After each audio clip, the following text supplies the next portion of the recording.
What is going on, everybody? We are back with another CCW review. I'm Nick. I'm Joe. And by God, did this show suck. Yeah, this was the worst AEW pay-per-view I think I've The seen. And I've the seen them all. the only thing that could have made it worse was if present day JR was commentating. I might have got kicks out of that because I like I like bitter old man JR I love somewhat. I love JR to death, but man, is he not good at commentating anymore. He just doesn't understand this product. So before we get too far into this, he doesn't understand this product. It's pretty much the Attitude Era, but with more flippy shit. I disagree with that. We tied, like we knew we would. Yeah, like we knew we would. So that's a thing. Go to hell. And Hey, then but predictions are fun. That was the funnest part about the this show. except for the one you were wrong on made you immediately hope I was wrong on the one I was wrong on.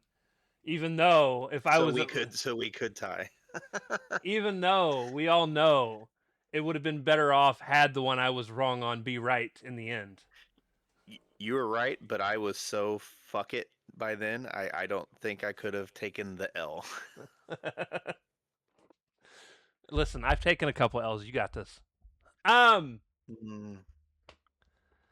So, anyways, buy-in pre-show, real quick. The Rougeau family was honored, and then they fought. They beat up on the Rocky Romero yeah, RPG Vice, Rocky. because he Daddy came Magic out. was out there to introduce him. He came out and he was like, "The only person that matters here in Canada is Don Callis," and then immediately got punched in the face by one of the Rougeau guys. Didn't even ask questions, just popped him right in the fucking mouth.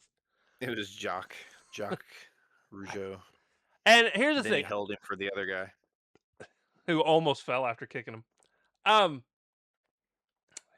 So I didn't hate this because it's Tony showing respect to the people that were here before, and I do think more stuff like this should just happen in wrestling. Period. Yeah, it didn't Um, bother me. I'm not against the Rougeaus. but it was funny to hear the crowd boo the second Rougeau brother.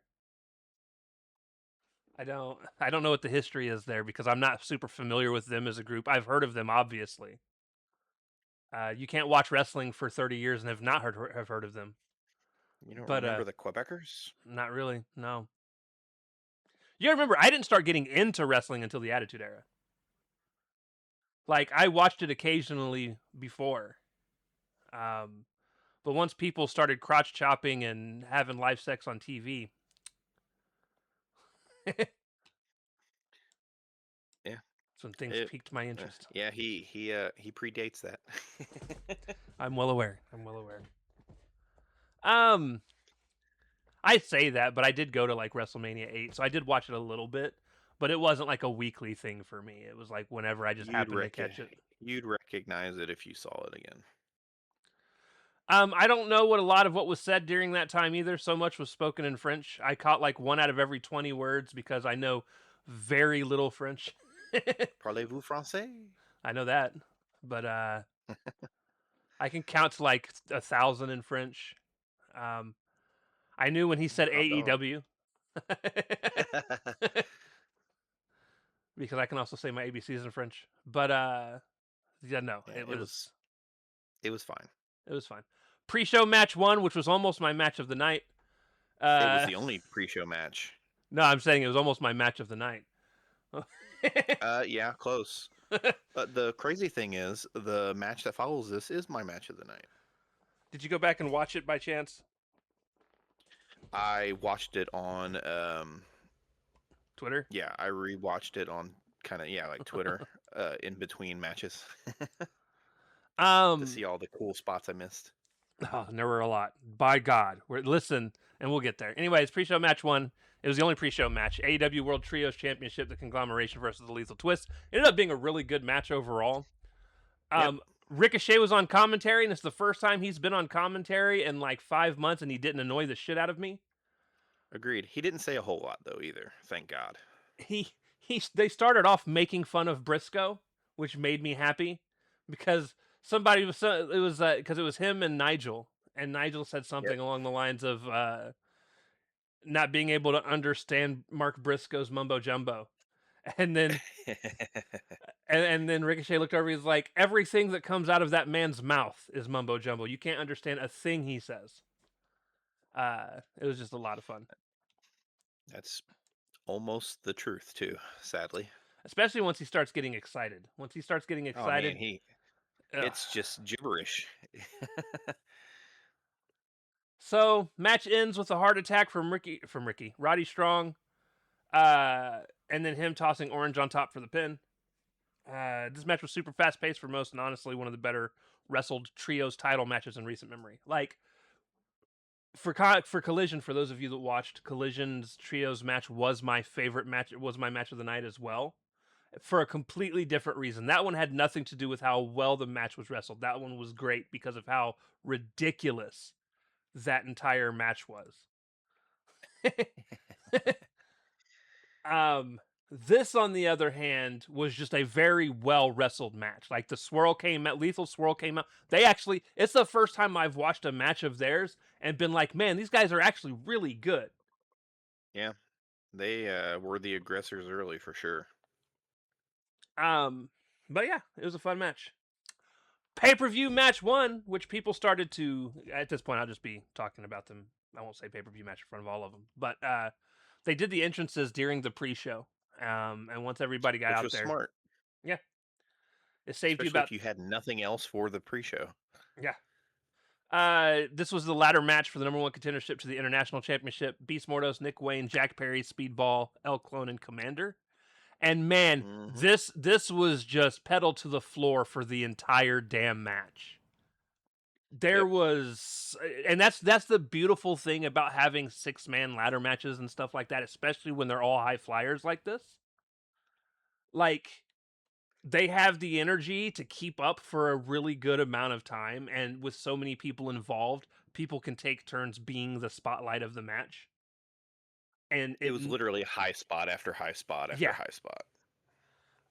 And dude, so Nick Wayne hit the nastiest fucking cutter from off the top ropes onto the apron on somebody. Or did he dive over the rope to hit it? He might have dove over the rope to hit it. I think he dove over the rope. But it was disgusting. And I'm pretty sure he hit it on Commander, if I remember correctly. Or no, it was on the Speedball. It was on Speedball. I actually took that note. Dude, it was beautiful. And I'm like, man, if Nick wrestled like this all the time. And then he's been doing good lately. He's had like a 3-week stretch where he has not annoyed me at all. Well, and then he hit it shortly after that. He turned around and hit a hell of a Phoenix Splash off the ladder onto El Clone through a table. Like, and there were tons of table spots. Like one of the, oh man, beautiful fucking table spot where somebody was laying on the table and Commander does his run off the ropes thing, and he ended up doing. It wasn't a full-on moonsault. It was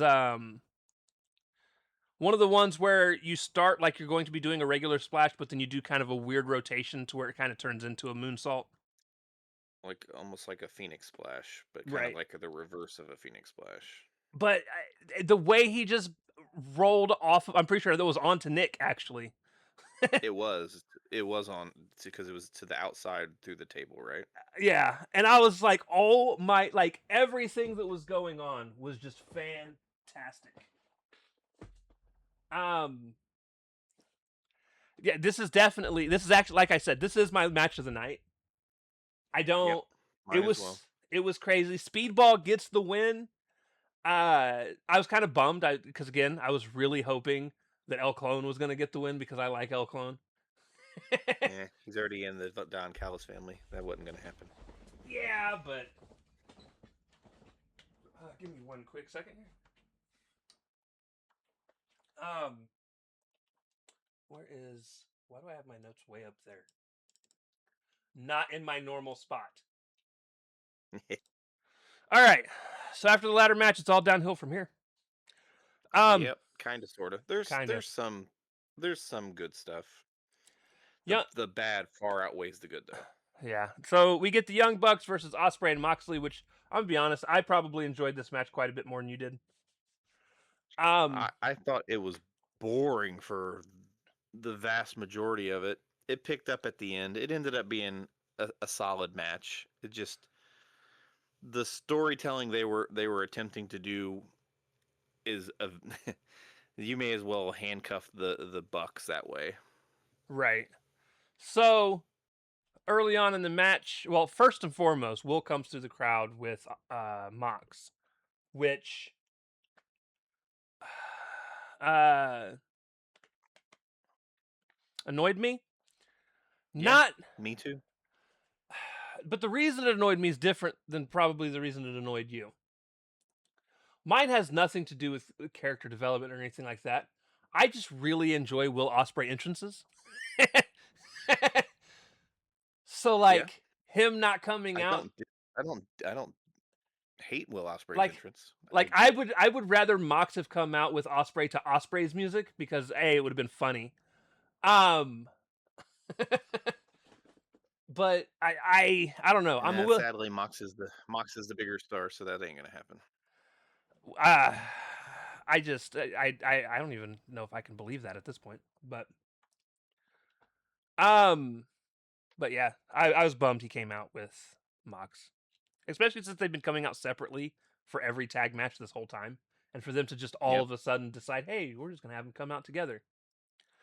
Which I wonder if that wasn't done in a way that's supposed to kind of annoy Will as well, to lead into this whole storytelling thing they did for this show. For this pay-per-view, they did a lot of storytelling. Yeah, they did. Well, they waited until the show was essentially over to do just an assload of cramming of storytelling at the very, very end that we'll get to. So and this match kind of set up all that stuff at the end. Yeah. Early on in the match, Nick Jackson and Will Ospreay, and I only know it's Nick because I said it several times.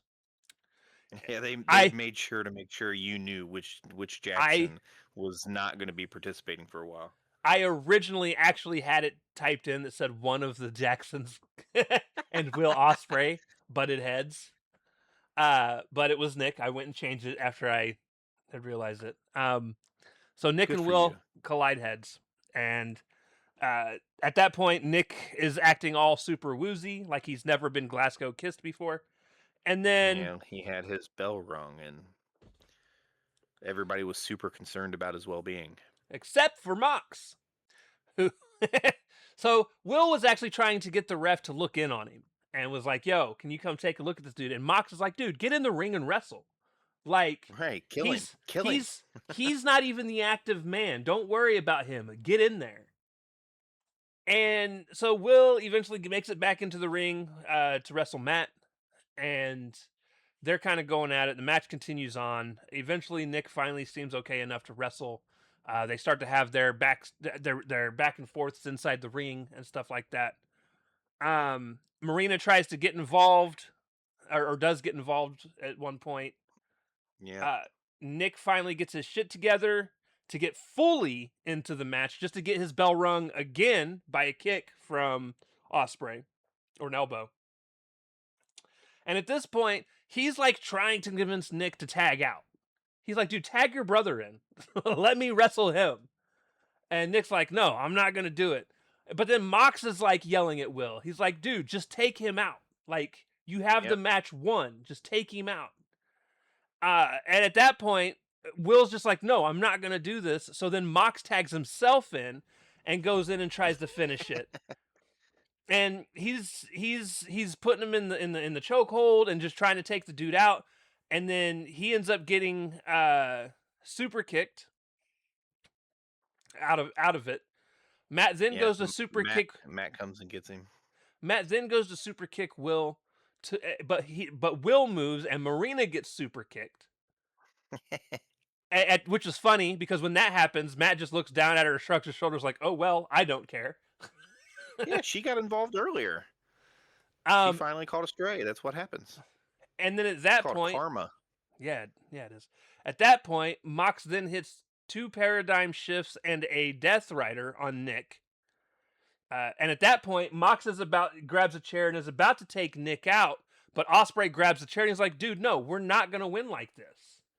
Which again is showing the weak part of Will storyline wise, according to Mox, Yep. because he doesn't have that killer instinct. And I Yep. love that this comes back later. Yep. But he ends up catching a super kick through the chair to the face because he's still holding on to the chair. And that takes him out for the rest of the match. And that takes him out for the match, at which point they give Mox one hell of a super kick party. I'm pretty sure he caught about 15 super kicks to the face. He caught a ton of super kicks. He caught the BTE trigger. He caught pretty much everything. Yeah. And then they pin Mox. And that's the end of the match. And we don't have too much happen anymore. Well, we have a backstage segment we'll get to here in a little bit, and then what happens at the end of the show involving all of these people. And then other than that, nothing really happened on the show. Yeah. So then, match 3, the AEW International Championship match, Kyle Fletcher versus Bandito.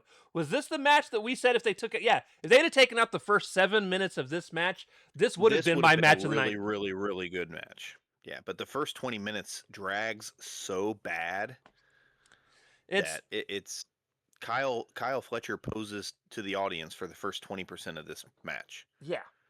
It was horrid. Absolutely horrid. Eventually, give me one quick second. So eventually, things do pick up a little bit. Kyle hits a disgusting brain buster on Bandito on the apron. The Bandito hit. Listen, he was hitting power bombs, and they were trading high risk moves on each other. Eventually, Bandito power bombed Kyle on the outside of the ring on the floor. Yep. And then climbed up to the top of the turnbuckle and did a splash down on him. Yeah, he frog splashed him to the floor. He was playing revenge in real life. Right. And eventually Fletcher goes and not really connects, but uses the top rope brainbuster for the win. It looks like he actually connected with the second turnbuckle. Yeah, on the way down. Bandito clipped the ropes on the way down. Thankfully, it didn't get caught on camera very well. Right. You could clearly see that he missed the top rope, but the rest of it wasn't seen, so he pinned him and it was fine. Right. But yeah, Fletcher wins. He keeps the international championship. It's going to be him versus Mike Bailey. Mike Bailey, apparently at Grand Slam, but we'll get to that later. Grand Slam, Mexico. That's a weird time to pick to go for that championship when you could just have easily been like, yeah, I'm going to face Kyle or whoever's the champ at All In. Like, secure your spot at the big pay-per-view of the year. It's weird. I don't know. They're probably going to have Okada versus Fletcher at All In. Yeah, unfortunately. It's a bigger match.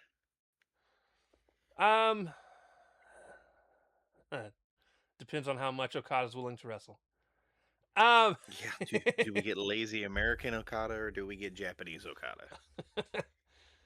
So then after that, we get my most disappointing match of the night.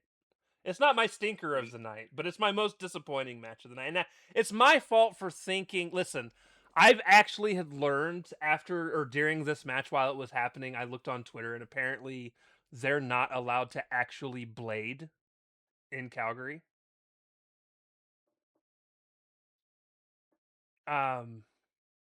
Did nobody tell Chris Jericho and Tommaso Ciampa? Or did they just all do it the hard way? They probably did it the hard way, if I'm being honest. There was a lot of thumbtacks and a lot of bullshit. Yeah, there was a lot of shenanigans. But they also probably could have just said fuck it and they don't care. Like it's Chris Jericho. You never know. What kind of fines are they willing to pay for AEW? Canadian hero Chris Jericho. But we'll get to that. So yeah, this match ended up being disappointing. It was a double chain match, Bang Bang Gang versus the Dogs. The wrestling in it was awkward, but not Yep. terrible.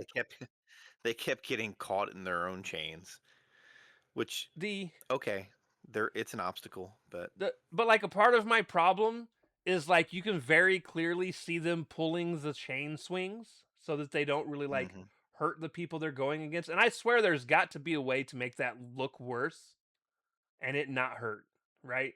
Like people have been doing it for years. You just gotta lay your shit in, man. Look at the Briscoes and FTR.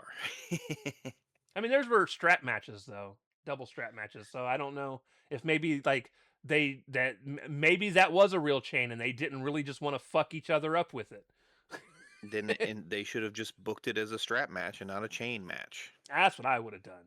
But yeah, these guys, I was not expecting the level of a Briscoes FTR match, but I was at least expecting it to look like what we ended up getting out of the Painmaker and Ciampa match by the end of it. And we got nothing. We just got well, Jay almost died. Yeah, he almost got dropped on his fucking head. Finley went to go do his Dominator and has kind of slipped in the process of dropping him down on the chain.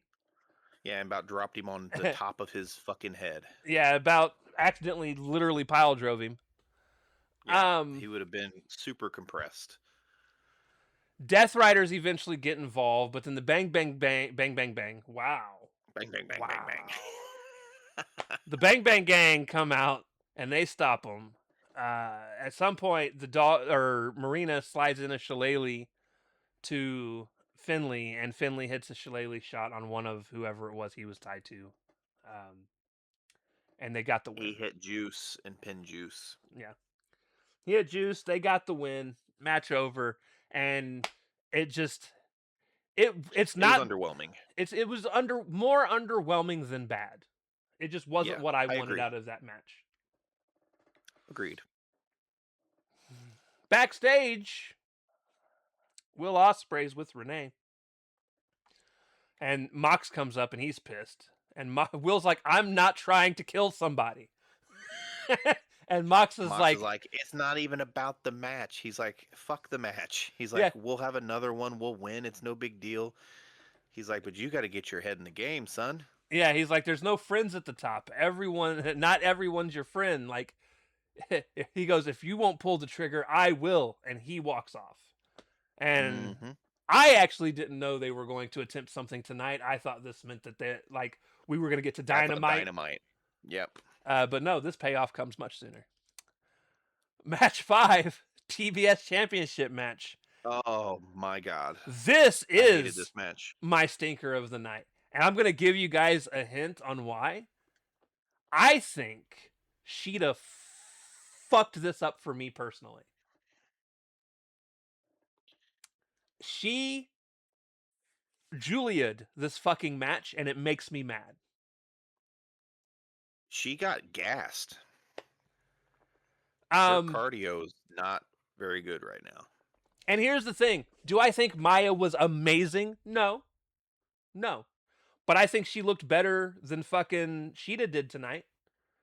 And we'll get to it because, again, it's more the first like 5 to 6 minutes for me, I was actually enjoying. But then Shida and like there came a point where the two of them just like kind of didn't have a little like their chemistry fell off. And then Shida just started like, okay. Well, they're both known for not being the cleanest in the ring. Right, which is, I don't mind things not being clean. That kind of helps wrestling. Well, that's a nice way of saying botchy. Right. Maya's not known for being botchy. You check the internet, son. I check it all the time. I'm way more chronically on Twitter than you. That's true. Um, I don't even think I've heard of Sheeta being really considered botchy per se. Not like uh not like Queen Aminata levels of botchy. All right. Well, nobody's getting towards those peaks there. But like, so we had a couple really cool moments early on. Maya hit this really nice stiff double stomp on Sheeta when Sheeta was laying on the ground, and I was like, that's pretty cool. And then like kind of later in the match, she hit 3 shining wizards. The first 2 looked really good. The third one looked terrible. Uh, and then shit hits the fan. So Sheeta grabs a weapon, and thankfully it got pulled away from her super quick. It wasn't one of those that waited for 35 seconds before the ref finally fucking snatched it. Ref got in there and got the kendo stick away pretty quickly. Maya goes and hits a moonsault, or went to hit a moonsault, but caught a knee in the face Mm-hmm. because she overshot it. So she missed on her moonsault, which sucks because the first moonsault she hit in the match actually looked really Oh, it was fucking great. good. Sheeta was close to the corner, and she just did this perfect Yeah. second rope moonsault. But yeah, the second moonsault, she overshot it, but then like she got her knees up and caught Maya in the face, and I was like, well, that probably sucked. And then Sheeta hits this extremely sloppy spinning kick. The like she spun and was way too close to her and ended up kicking her almost in the shoulder instead of the head where she was supposed to kick her. And then I Yeah, it was was supposed to be like, a knee, not even a kick. yeah, well, it looked like she tried to kick her in the back from the front. So then Sheeta hits a nice cutthroat tombstone that Maya kicks out of. And then Sheeta puts her in her submission, and right as Maya's about to tap, Sheeta stops her from tapping, gets up, hits a German suplex, and then hits a series of the 3 weakest current Julia like running knees I have seen. And I just complained about Julia hitting these knees earlier this week on Twitter because they were showing how Julia's match during main event. And like, this is AEW. Lay that shit in. If you can't do the move, don't do the move. Right. Sheeta then hits a Falcon Arrow, goes for the pin. Maya grabs the rope. Maya finally hits her fall away slam pin and gets the win. And she did spend a lot of this match uh, selling her knee. Sometimes it looked fine, sometimes it didn't. But at least she tried, because a lot of people don't even try to sell mid-match injuries.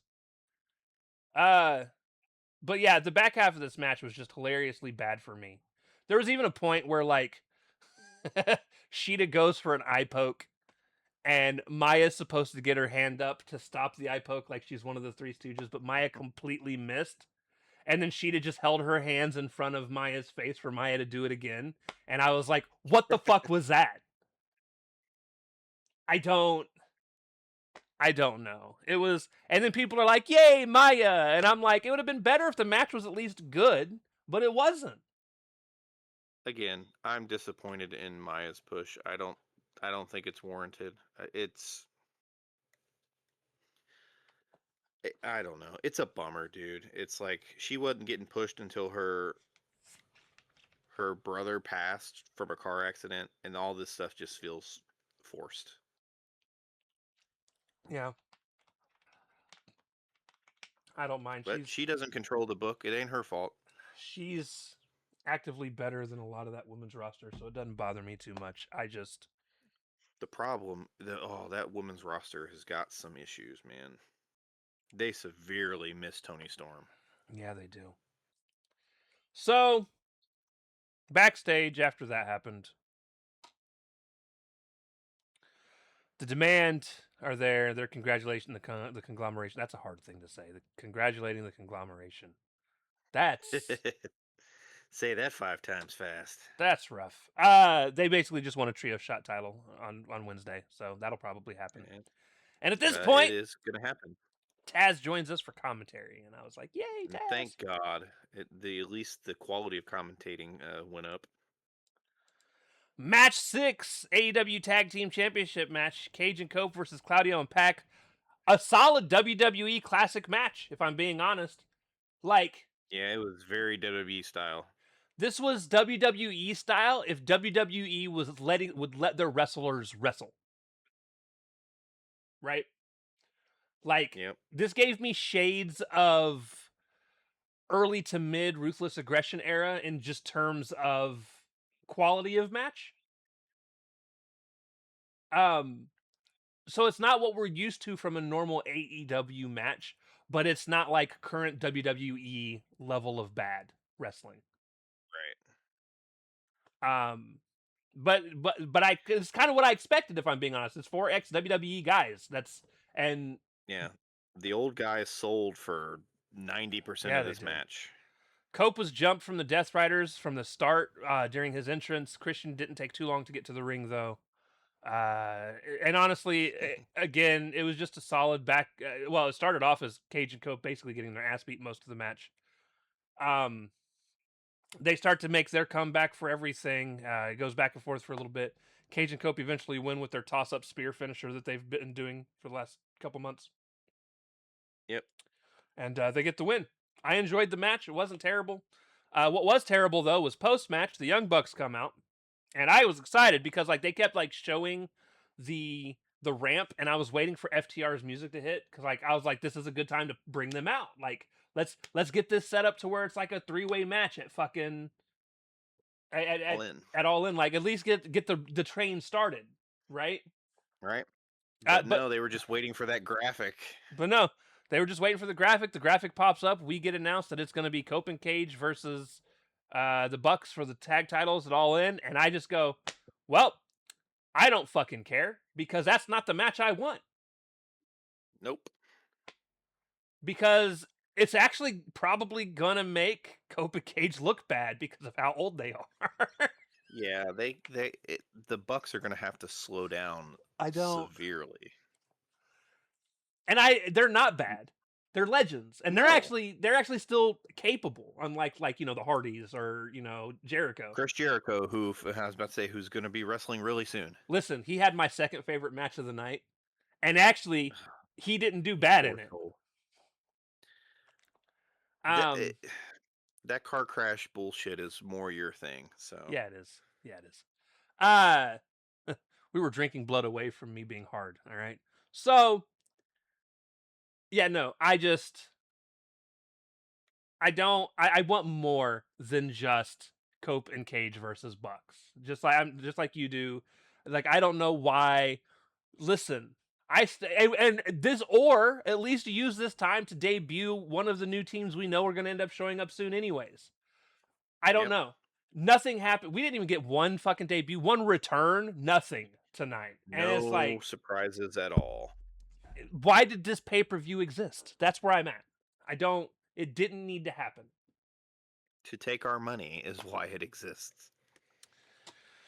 So, match 7, speaking of car crashes, Chris Jericho versus Ciampa in a no-holds-barred match. And, man, this had everything I was looking for out of this match. So, okay, so very early on, Ciampa hits this double underhook face drop on Jericho through a table off the apron to the outside of the ring. I thought he hurt himself. And yeah, because the table like flipped up and hit him in his knee, and he kind of sold it a little bit. If that was selling, it could have actually legit just hurt. Yeah, his knee it almost got like trapped underneath him. But it was a hell of a fucking move. Yeah, it was smooth, and then it was all downhill from there. For you. For me. It was all gas, no brakes for me, baby. That's what I like. And yeah, so it's literally just like we're talking sandpaper being roughed into people's fucking foreheads. We're talking getting dropped on hockey pucks that had thumbtacks attached to them. There was one part where mirrors. Oh, we'll get there. That was my next thing after this one. So then there was a part where Ciampa was trying to get a pinfall over the stuffed animal that was the Canadians' mascot that had me laughing Which so fucking which hard. threw me off because Aubrey went down to get to count, and I'm like, what?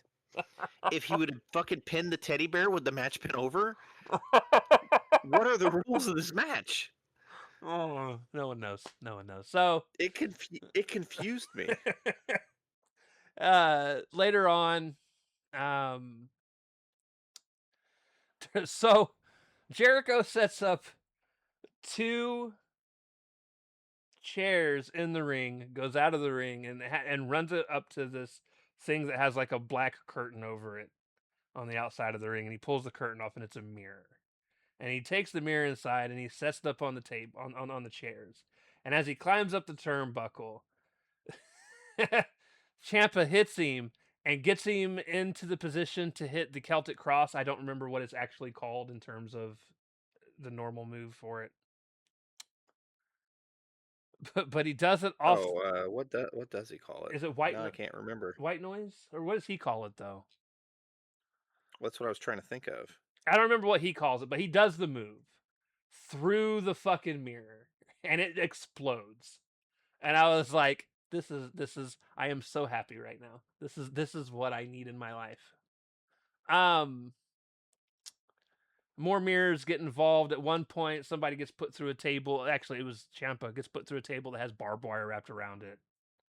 But then the end happened, and the end really annoyed the shit out of me because Jericho goes and grabs the power drill that Ciampa had taken out earlier and was going to use but didn't get around to using.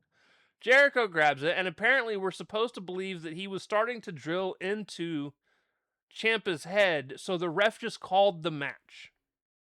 Just stopped it. There was no couldn't. I'm thinking he submitted, but they didn't get it on camera. It was Well, awkward. It just ended. He would have had to have physically said that he quit because he didn't tap. Yes. But Aubrey was right there in his face, and I'm guessing that's what happened. But I don't know how he would have said I quit because all that was coming out of his mouth was ah, like I heard it. I don't know. The only thing I can Aubrey think had of reached her limit on what she could stomach. I don't know. the only thing I can think of is Aubrey goes, "Well, we got to make sure this man don't die," and I'm like, "Look, at least say so. At least have the announcer say the referee has stopped this match and is giving Jericho the win." Right. The move we were looking for is the Psycho Driller, by the way. Okay, that's fine. He did hit the best Judas effect he's probably hit in a long time. Well, since the first one he hit when he first came back. When he had the elbow pad on with the fucking things on. Man, Ciampa sold that so well. The last one. Yep. Sold that so well. We'll talk about somebody selling one of those really well later. I enjoyed the match, but Mark Davis. I'm just glad this feud can be over. It won't be. There'll be another. Just for you. Oh, don't say that. Match 8, AEW International Championship match. Mark Davis versus Andrade El Idolo. This match disappointed me. So I don't remember most of this match because I kept starting to doze off because I had just eaten 2 fat Pizza Hut slices of pizzas. Pieces of pizza? Pizzas? Whatever. And so like I leaned back in my recliner chair and was starting to doze off. But I woke up towards I opened my eyes towards the end when I felt myself starting to doze off, and you kind of get that jolt that's like, oh man, don't fall asleep. Yep. And I sat up and was able to catch the end. Now, I did catch the very beginning where Andrade immediately started off the match with his with his spinning elbow. Immediately. And I was like, let's go. Yep. I thought it was cool. I thought he was gonna. It all went downhill after that. I for a second I was like, oh, he's gonna squash him. This is gonna be great. That would have been terrible for Mark Davis. But towards the end, which is when I was really starting to pay attention again, the match picked up and I really enjoyed it. The ending where Mark Davis was laying down on the ground for a really, really, really long time while Andrade was just in no hurry to do anything, threw it off for me. So there was a part where like Mark Davis went for his pile driver on the apron, but wasn't able to get it. But so this is what made me laugh. Okay, so we're in the middle of the match. Mark Davis is laying down, and Andrade goes to take off his pants, like he does.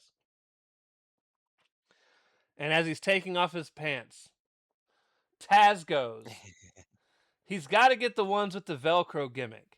He's having a match between his pants and his boots. And I started laughing. Between Taz and Aubrey's facials, Aubrey was selling, trying not to look at him while he was depantsing. So Taz says that, and then all of a sudden, like Excalibur and Shivani are laughing at him, and one of them might have been Shivani, said something along the lines of like, "This is why I love when you're here with us" or something. I don't remember what it was, but they were Yeah, it having was a good Shivani. time with it. It was just a good moment.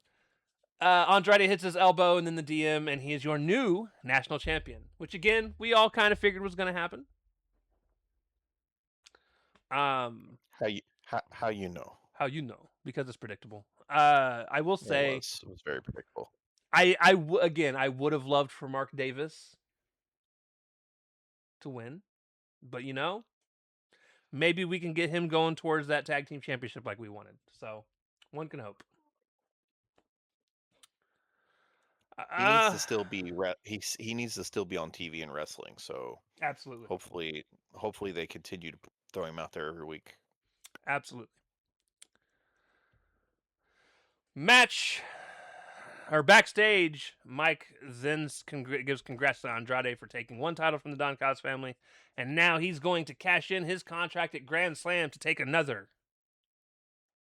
So he's going to be going Mike for Bailey. Kyle Fletcher. Talking about how he went to this arena several times when he was a kid and how happy he is to be Canadian. Yep. Match 9, AEW Women's Championship match, which actually wrestling wise is probably the best match of the night because they fucking killed it. Yeah. This was a hit after quite a lull. Yeah, Tekla and Willow they just went at it, man. They were beating the fuck out of each other. They were laying their shit in. They were laying things in, and if they missed, it was because the other person just got the fuck out the way. Mm-hmm. Like they were going at it. Although, again, what ruins it for me and why it's not my match of the night was a couple things. One, Willow wins with like some sort of like cross-armed roll-up, which annoys me. But more beat somebody clean. Just beat them clean. God damn. Roll-ups are nice for surprises, but Willow beating Tekla is not a surprise. More annoying than that for me though was just Willow winning, even though we knew it was going to happen. They're setting up Willow and Monet. It's what Tony feels is the big money match. Willow has done nothing for me as a wrestler. She's just her gimmick I've never been a big fan of. She's okay in the ring. She smiles. That's her gimmick. And she pounces people 3 inches at a time. And it bothers me. And I'm not looking forward to the third time her and Monet are going to wrestle, even if it's only the second time that I'm actually going to be watching it happen. It'll still be a good match. Yeah, but Athena versus Monet would have been better. Objectively. 1,000%. 1,000%. And that's a match. I don't know what he's doing with Athena. And it just irks me. That's a match that hasn't happened in 2 years, and I'm ready for that one. Yeah, and that happened in the Owen on TV, so it wasn't even like a pay-per-view match. And was the best Owen match of the entire men's and women's brackets. Color me surprised. So, you know. Anyways, I'm a Willow hater. Fuck you. Match 10. Oh, that's right. After the match, everybody from the conglomeration came out and celebrated and gave her her own little rainbow bright fucking Backpack. backpack to put her fucking title in. It's fucking stupid. I wish Roddy would have Hey, just man. fucking hit his finishing move on her and went fucking heel. Lumbar check right there in the ring. I dislike her so much, dude. She's just not interesting to me at all. She's too peppy for you. That's probably it. I hope you're right and she is the one that took Tony out though. That would at least give her some fucking depth to her personality. Yeah, that's what I predicted, that Tony will be the one that comes back and dethrones her, and it'll be revealed that she's the one that did it, and she'll play a babyface up until that point, and then she'll get then she'll be a heel. We'll see how that goes though, if that even transpires. Match 10. AEW Men's World Championship match. Kenny Omega The versus main event. Kevin Knight. I actually okay. So again, I thought the wrestling was fine with this match. I enjoyed it. It was a long match. Early on in the match, Kenny does his hand slap thing on the mat and then does his dive out to the ring. But then the moment Kevin Knight gets the upper hand, he starts doing Kenny's hand slap thing on the announce table, and it made me laugh. Nice Terminator dive. Yeah. Oh man, Kenny hit back-to-back Snapdragons, one on the apron and then one on the announce tables that I loved. Yep. It looks like they hurt. But Kenny eventually wins a long match with the One-Winged Angel after Knight tried to cheat to win. And he fucked that up, by the way. That was funny. He went to go bring in the World Championship because he was going to hit Kenny with it, but the ref seen him on the apron with it. So he goes to throw it into the ring so that the ref has to walk away to go get it. But when he went to go throw it, it fell out of his hands. He had to pick it up real quick. So he had to pick it up real quick and then throw it again. At that point, he comes in, runs, and goes to hit Kenny with the title. He misses, but it ends up on the ground. He ends up slamming Kenny on it with his little rock bottom. Kenny kicked out anyways. Didn't matter. Yep. And blah, blah, blah, blah, blah. Kenny wins, One-Winged Angel. What really matters here is the post-match. Yes, the most interesting part of the whole show. So, the Death Riders come out and they attack Kenny, at which point the Bucks come out to help. They get they get taken out as well. Yeah. Numbers game. It's always a fun thing. Mm-hmm. And then, as they're about to stomp Kenny's head in with the chair wrapped around his neck, Ospreay runs in and slides in and is like, "Hey, no." Like, we're not gonna do this. I want to wrestle this man fair. Like, we're not gonna do this. At which point, Garcia or Yuta, I think it's Yuta. Yuta walks up and starts to do the hug thing that he did with, or he does the hug thing that one of the other Death Riders did to him when Mox was about to suffocate Brian Danielson. Yep. So yeah, he starts to hug Ospreay to pull him away so that Claudio can run and do the stomp onto the chair. But Will pushes him away at the right time and just lays Claudio out. Yep. Body checked the shit out that man. Yep. At that point, everybody gets out of the ring because Mox tells them all to get out.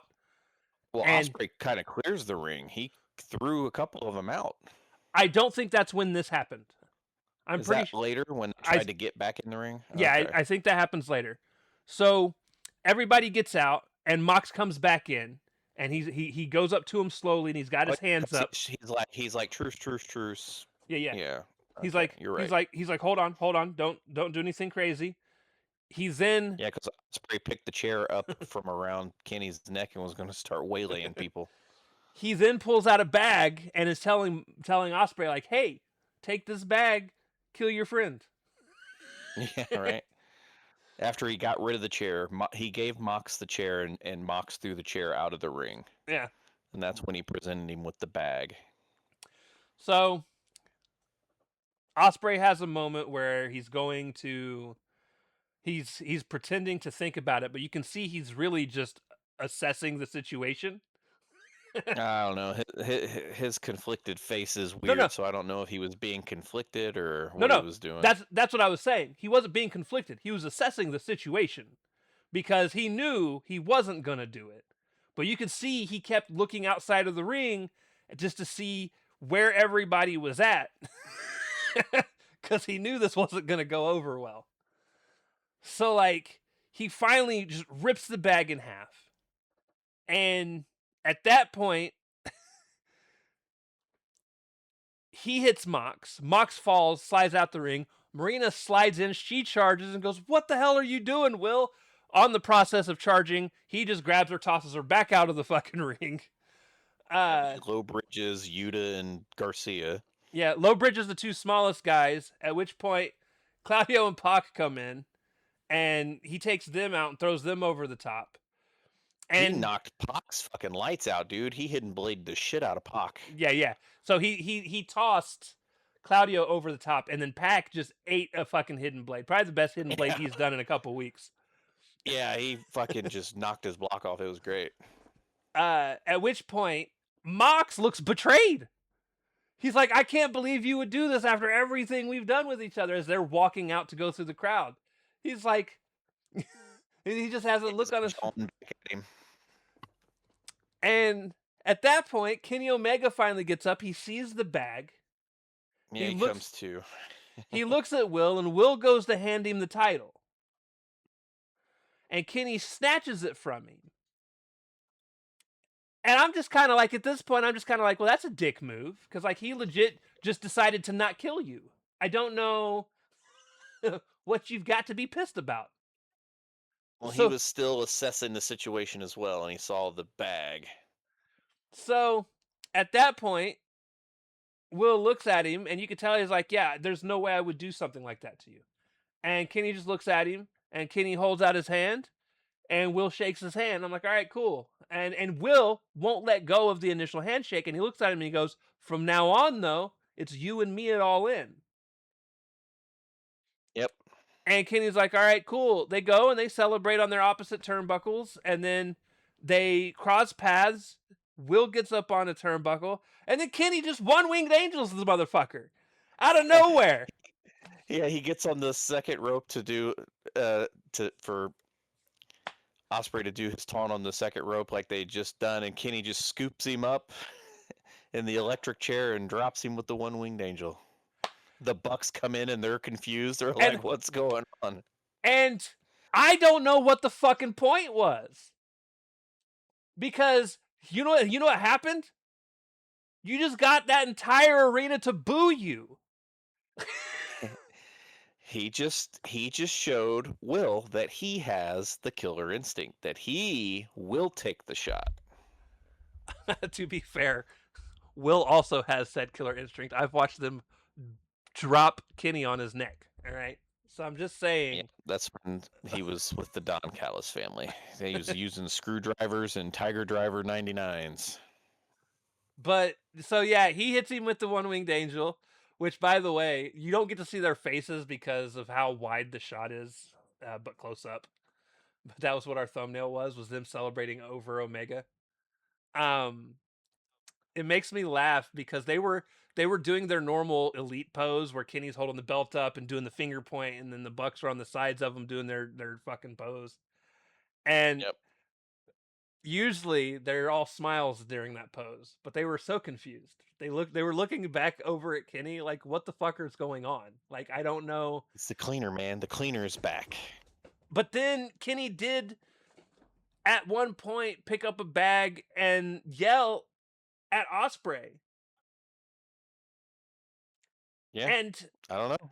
A part of me is like, did he think that he was going to actually use the bag? Is that why he did this? I don't know. We'll have to see the follow-up on Wednesday to see if they actually do follow up on it. So here's what I'm kind of hoping happens. Storyline rise, right?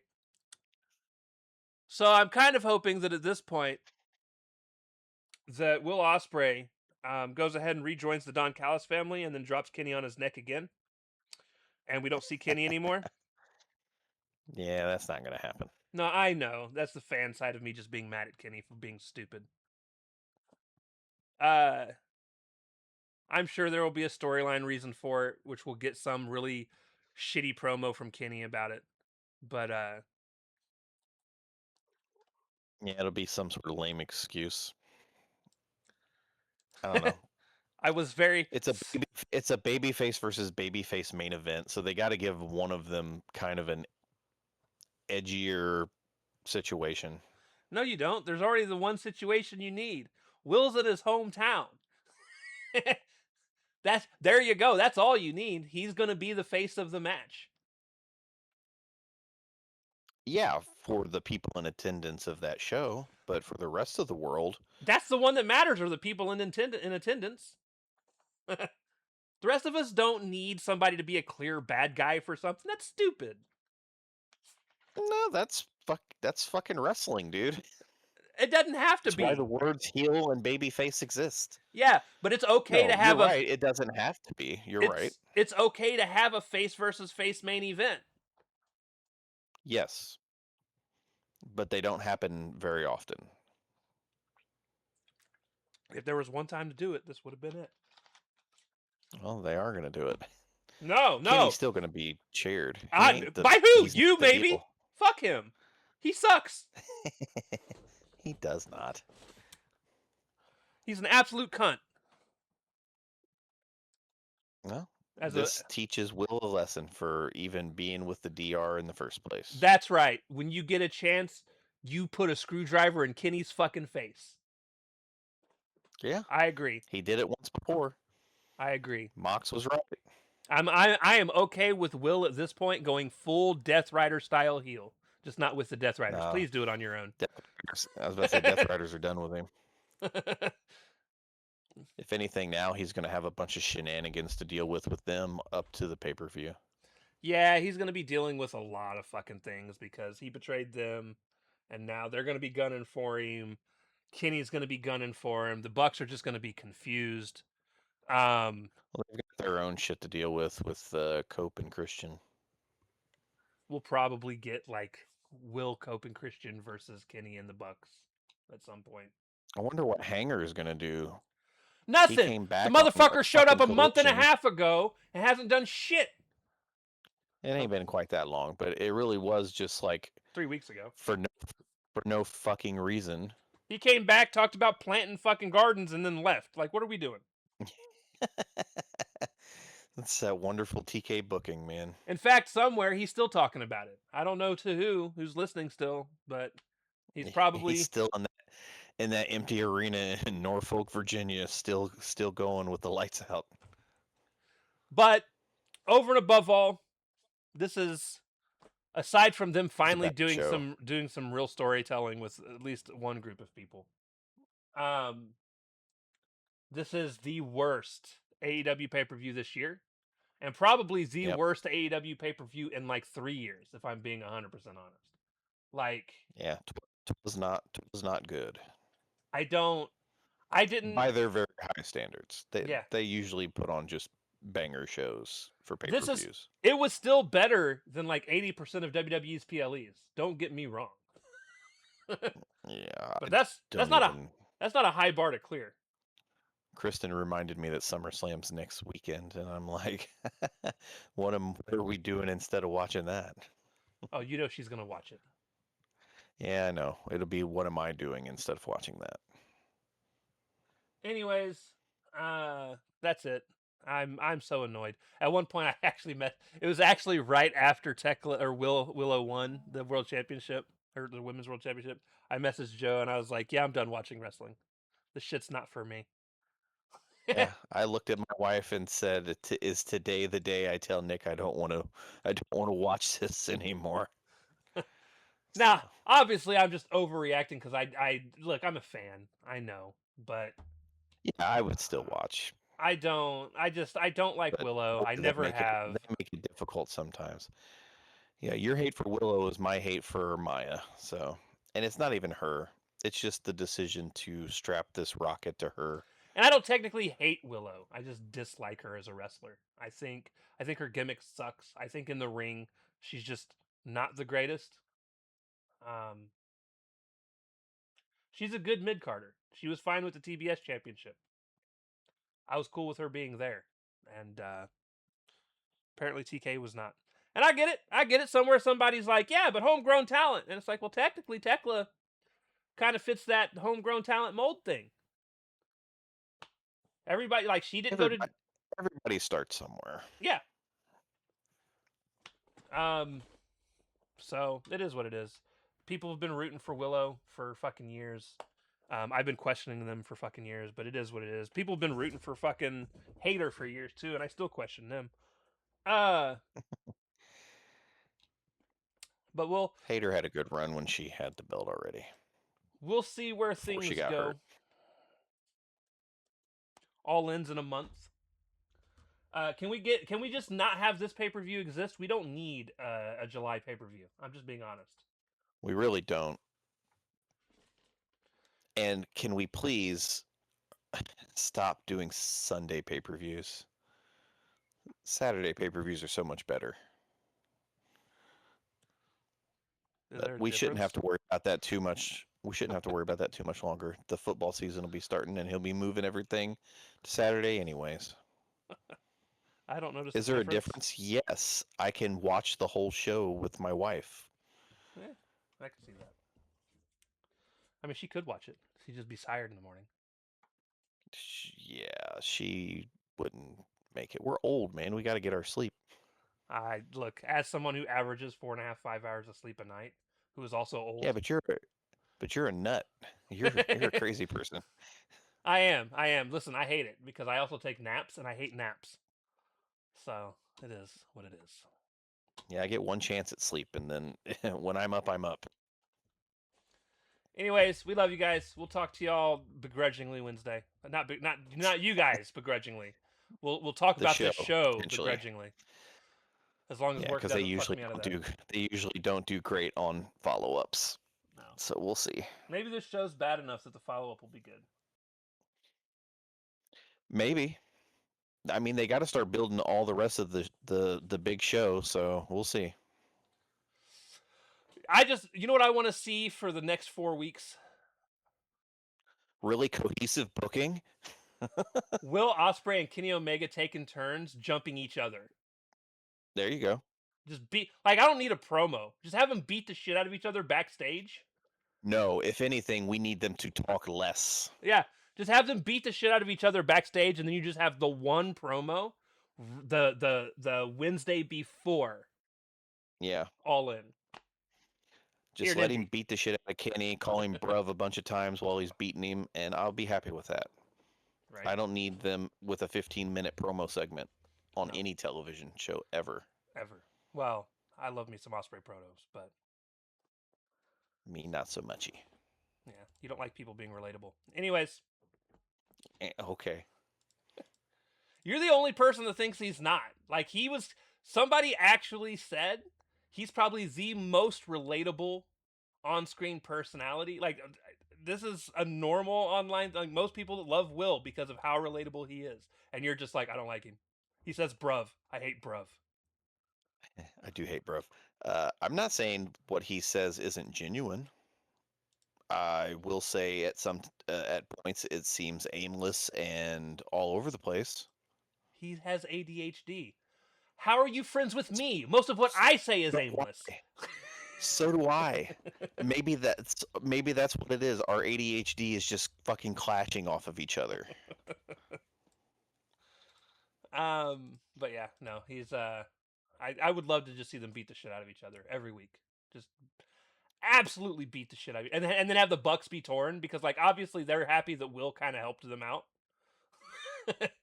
So every time one of them beats the fuck out of the other, they're at the side of the one that's laying on the ground like, dude, are you okay?